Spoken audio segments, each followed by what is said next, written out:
Hello everybody, it's Lynn. This is the tag 52 tag challenge that Brook has put up on YouTube. Lots of people are joining in this.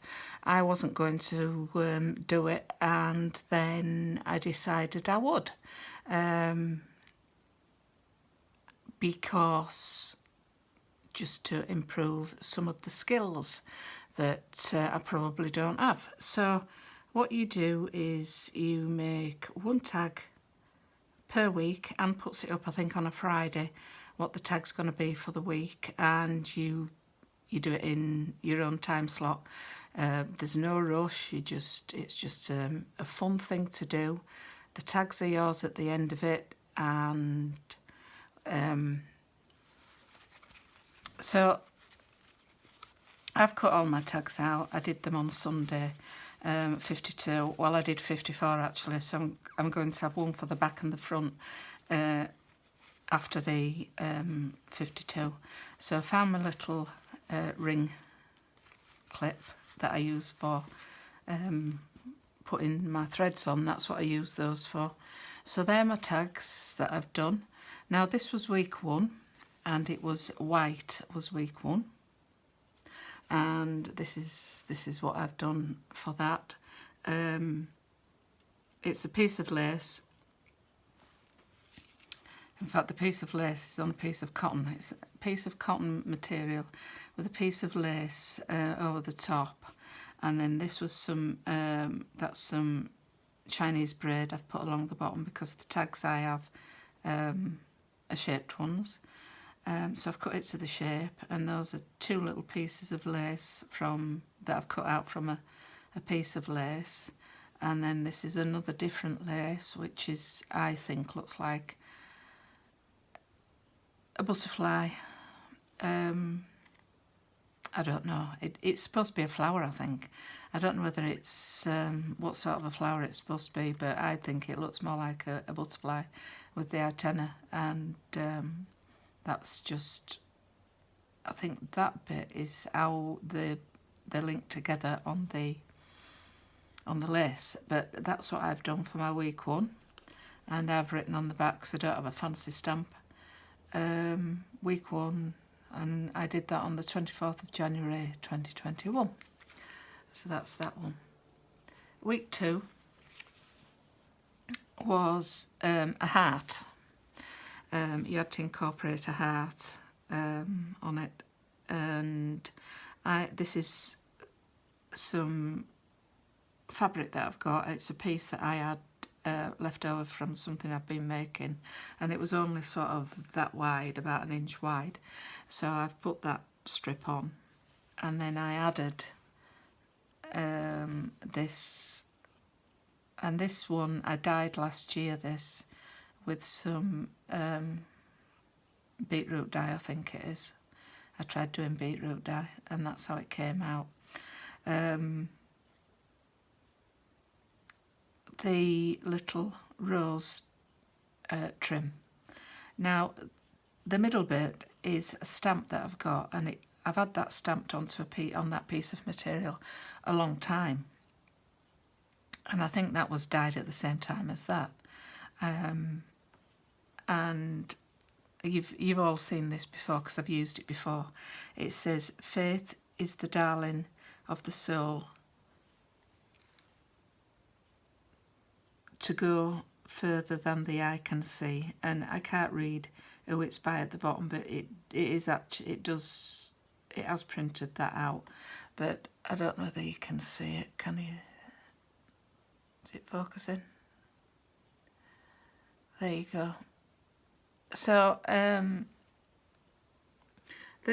I've put a little bit of padding underneath it.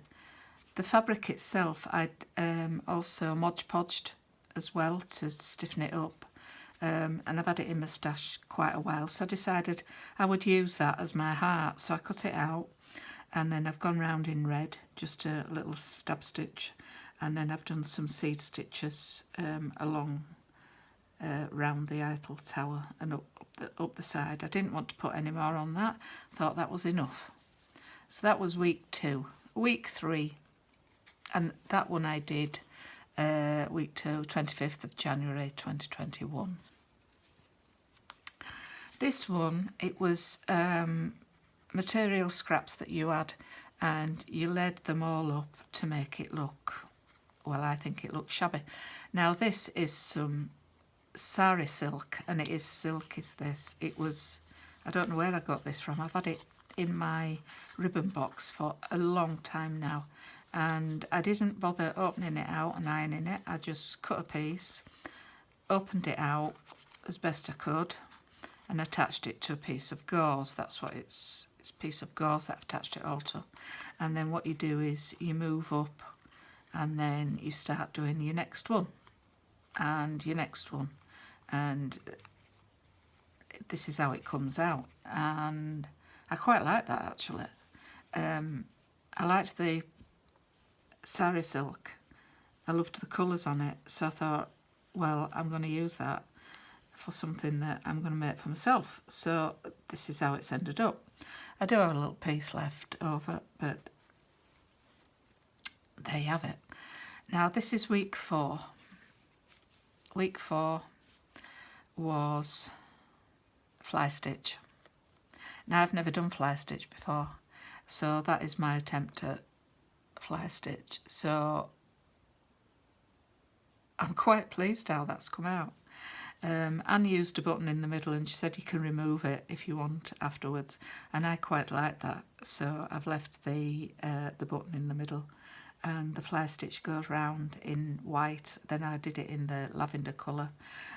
This was the first piece I did, which went up like that. It took me ages to master this. I don't think I've mastered it anyway. It's an attempt at fly stitch. Let me put it that way. It's not something that I've ever done before. First time I've attempted it, and I'm quite pleased how it's turned out. So then I decided I'd put green down the sides of that one, as I've added some colour to go in with the button, and the green from the stems of the lavender. I quite like that. I didn't want to do any more in case I messed it up, and then I've just gone round with a stitch, because it's been put on a white handkerchief, a piece of white handkerchief that I had in my stash, and this is week 4, 26th of January 2021. So I actually did that one yesterday. Those two I did the day before, and that's my first one. So there you go. So this is the 52 tag challenge. There is a page on, there is an Instagram page where you can actually put up your work so people can see it, and there's lots of people that have put their work on there. If you'd like to go on to there and have a look to see what people are up to, or probably join in. It's just a fun little thing to do, very easy, doesn't take long to do. As I say, I did 2 in a day. Don't know whether I will keep it up. I hope so, but we don't know, do we? Who knows what's happening? At the minute, I'm into it, and I'm enjoying it. So pop along and have a look at Anne Brook's page. She's a lovely lady. She's another Yorkshire lass, and needn't say any more. Thank you all for watching. See you later. Bye.